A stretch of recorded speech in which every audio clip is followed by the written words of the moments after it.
નમસ્કાર વિદ્યાર્થી મિત્રો, એક્સલન્સ કટીમાં તમારું સ્વાગત છે। આ વિડીયોમાં આપણે માહિતી મેળવે કે ખાનગી સ્કૂલોમાં જ હવે ગુજરાતના બધા વિદ્યાર્થીઓ ભણશે, કેમ કે સરકારી સ્કૂલોને તો શું વાગ્યા છે, હવે તાળા મારવાનું સરકારે શરૂ કર્યું છે। વિદ્યાર્થીઓની સંખ્યા ન હોતી સ્કૂલો બંધ કરી સરકારે। ખાનગી સ્કૂલોમાં જ ભણશે હવે ગુજરાત, કેમ કે 56 સરકારી સ્કૂલમાં પ્રાથમિક સ્કૂલોને તાળા મારી દેવામાં આવ્યા। દ્વારકામાં 9, અરવલ્લીમાં 7, અમરેલી પોરબંદરમાં 66 સ્કૂલો કરી દીધી છે બંધ।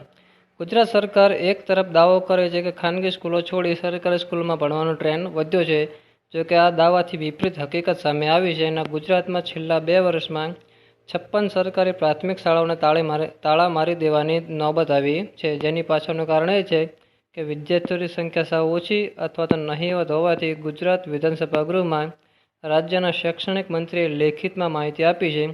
ગુજરાતમાં એક તરફ ખાનગી શાળાઓમાં મોંઘીદાટ ફીના કારણે વાલીઓ પરેશાન છે અને કેટલીક સરકારી પ્રાથમિક શાળાઓમાં શિક્ષણનું સ્તર એકદમ કથળી ગયું છે, જેના કારણે વાલીઓના સંતાનોને સરકારી પ્રાથમિક શાળાઓમાં મોકલવાને બદલે ના છૂટકે ખાનગી શાળાઓમાં પ્રવેશ આપી રહ્યા છે। આ સ્થિતિ વચ્ચે ગુજરાતમાં 25મી ફેબ્રુઆરી 2025ની સ્થિતિએ છેલ્લા 2 વર્ષમાં 56 સરકારી શાળાઓને બંધ કરી દેવામાં આવી।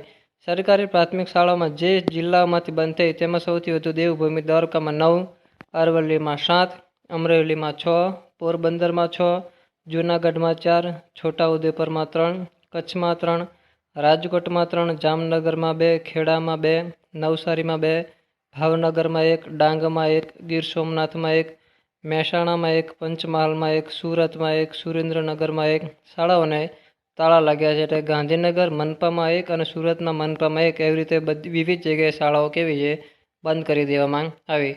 ગૃહમાં વારંવાર રજૂઆત કરે કે સરકારી શિક્ષણનું સ્તર સુધરે અને IAS, IPS અને રાજકારણીના સંતાનો પણ સરકારી શાળામાં ભણે તે પ્રકારની શિક્ષણ વ્યવસ્થા તંત્રએ ગોઠવવી જોઈએ।